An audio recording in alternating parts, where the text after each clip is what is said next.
Hello everybody, this is History in Faces, Mao Zedong cycle, third episode.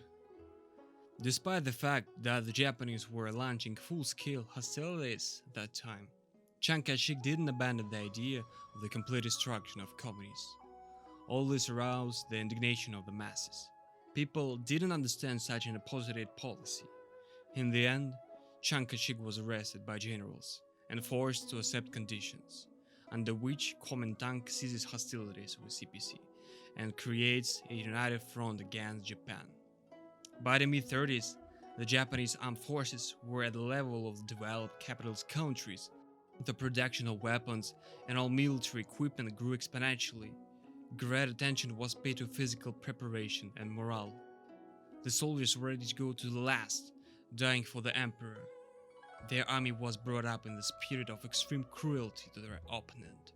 It was impossible to spare anyone, neither prisoners of war or civilians, even the elderly, mothers and children.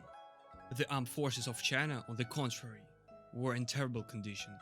It was poorly armed and had low military training. Furthermore, troops of the provincial generals often didn't follow the orders of Chiang Kai-shek, although they formally obeyed him. For them, the availability of an efficient army was the key to their political weight and strength. Moreover, Chinese industry was ready to wage such a large-scale war. During the war years, China became the largest recipient of Soviet weapons, along with the British Empire and the United States, in addition to cash loans from these countries.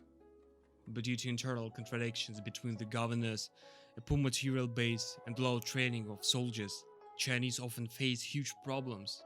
Though the forces of China surpassed the Japanese many times, about 2 million soldiers, of which about 300,000 were subordinated to Chiang Kai-shek, about 1 million were subordinated to the government in general, and all other troops were already under the command of the district governors, just against 500,000 from Japan.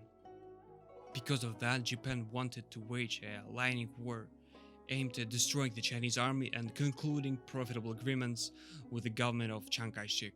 In July 1937, Japan invaded China, beginning its advance inland. By the end of July, Beijing was captured. In August, the Imperial Army landed in Shanghai. In December, Japanese massacred in Nanking. The state's capital was left to be torn to pieces by the Imperial Army, which organized a real massacre there, cutting out about 300,000 people and raping women. The government was evacuated to the west, in Sichuan. Immediately after that, the provincial government of the Republic of China was created in Beijing, under the control of Japanese. Many military experts believed that the collapse of the Kuomintang was very close. But in fact, the situation wasn't so simple. The Japanese lost a lot of soldiers, since they largely underestimated the enemy, and Chinese were very stubborn, fighting to the end. The other problem was a very long front, more than 2,500 kilometers, where the Imperial Army also had to hold troops to pacify the locals and fight the partisans. Soon, a former ally of Chiang Kai-shek, Wang Jingwei, fled from the provincial capital of China to Japanese, becoming the head of the national government. In fact, a marionette state like Manchukuo. In 1914, Japanese took a series of measures that aimed to settle the situation with the Chongqing, where the government in exile settled, to convince Chiang Kai-shek of the advantage of an alliance with them. The creation of the China-Japan-Manchukuo bloc and unification against the CPC. Japanese plans for the lightning war were unsuccessful, as the Chinese army wasn't defeated. The situation was aggravated by the fact that Japan was planning to start active military operations in the Pacific Ocean and couldn't immediately spray on two fronts. In such conditions, they had to maneuver and try to find a way out of the situation. But all these proposals were rejected by Kuomintang. Maybe in some ways because at the same time, Chiang Kai-shek sent a diplomatic mission to America, led by his wife. The result of which was that America increased financial and military assistance to Chinese. This help was vital for Chongqing government. as Japan occupied major industrial centers. As a result, by 1941, China's industrial output amounted to 10–15% of pre-war production. Debt on external loans amounted only to the United States for the past 4 years reached 120 million United States dollars. But despite such a difficult situation in the country, many people from the state machine made fortunes for themselves, while lives of ordinary people became worse and worse. And at the same time, the battle with CPC didn't stop for a second. As a result, the people ceased to believe in Kuomintang. Chiang Kai-shek himself stated that the main task of the government is the elimination of communists, and this task is no less important than the fight against the Japanese aggressor, with which China and its allies will cope. Soon, the actions of nationalists against CPC were intensified. As a result, the Soviet Union stopped supplying weapons, because most of it went to fight against Mao Zedong and the communists. In May 1941, the Japanese army, together with the puppet NANKING government, launched offensive operations against partisan regions. In a month, the People's Troops thwarted this attack, and about 10,000 soldiers were killed and wounded.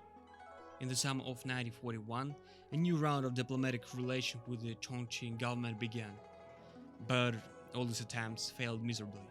Japan carried out punitive expeditions, raid on Chongqing. By 1943, the situation in the territory controlled by Kimchi was so terrifying that the foreign observers who were there at the moment expected hunger riots and mass rebellions at any moment. Out of 200 million people living there, about 80 million people in the summer of 1943 were in areas with difficult weather conditions, and according to very inaccurate estimates, about 30 million people died. Soon a massive outflow began. During the last years before the end of the war, Chiang Kai-shek was actively preparing for a future civil war against communists, saving his strength and minimizing skirmishes with Japanese. After the liberation of Manchuria from Japanese by Soviet troops, the captured equipment and weapons of the Kuomintang army and the army of Manchukuo were transferred to the Chinese communists. According to the acts for September-November 1945, USSR transferred to China 250,000 rifles, 2,500 machine guns, 900 tanks, and 800 aircrafts.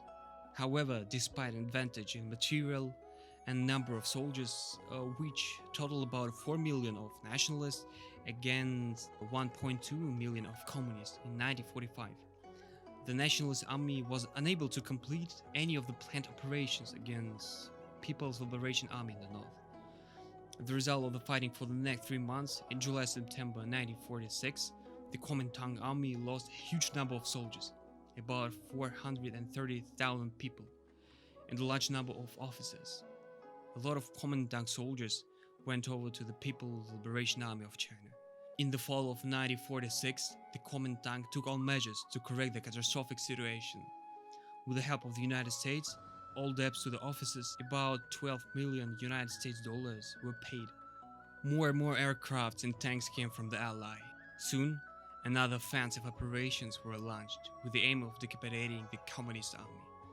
But because of the same old problems with generals who didn't want to lose their power, the rodent politicians, and the general decomposition of an entire army and distrust of the party, they failed.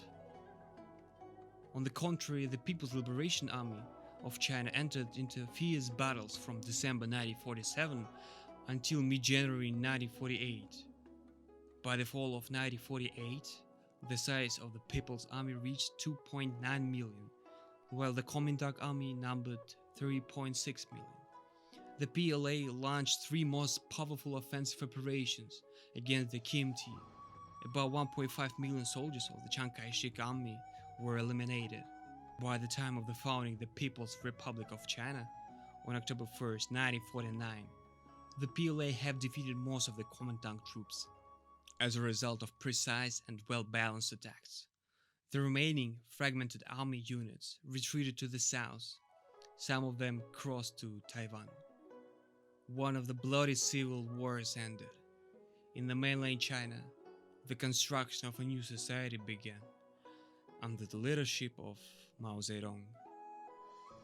That's it. I hope that you liked this episode, so stay tuned, subscribe, leave comments and likes, and see you later. Bye.